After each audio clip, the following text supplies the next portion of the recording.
महत्त्वाची, महाराष्ट्रात गेल्या 5 वर्षात 36,211 कंपन्या बुडाल्यात। केंद्र सरकारने लोकसभेत या संदर्भातली माहिती दिली।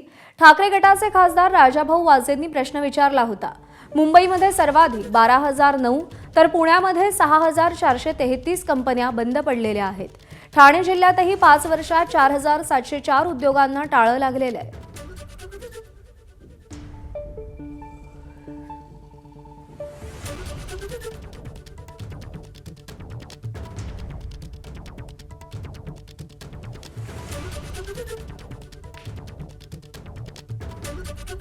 काही कंपन्या बंद, लेबर प्रॉब्लेममुळे बंद पडल्या, काही त्या नादार झाल्यामुळे बंद पडलेल्या आहेत। असे वेगवेगळे कारण आहेत।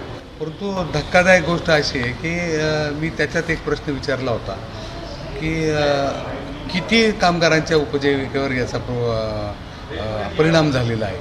आणि धक्कादायक, मी ते धक्कादायक शब्द वापरतोय की कोणत्याही डिपार्टमेंटला ती माहिती नाही की किती कामगारांच्या उपजीविकेवर हा याचा परिणाम झालेला आहे।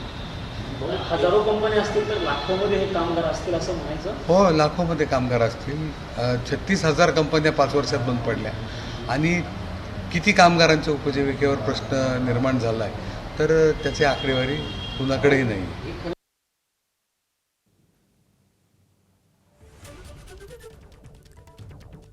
तर मुंबईमध्ये 12,009, पुण्यामध्ये 6,433, ठाण्यामध्ये 4,704, नागपूरमध्ये 1,478 तर नाशिकमध्ये 840 कंपन्यांना टाळं लागलंय।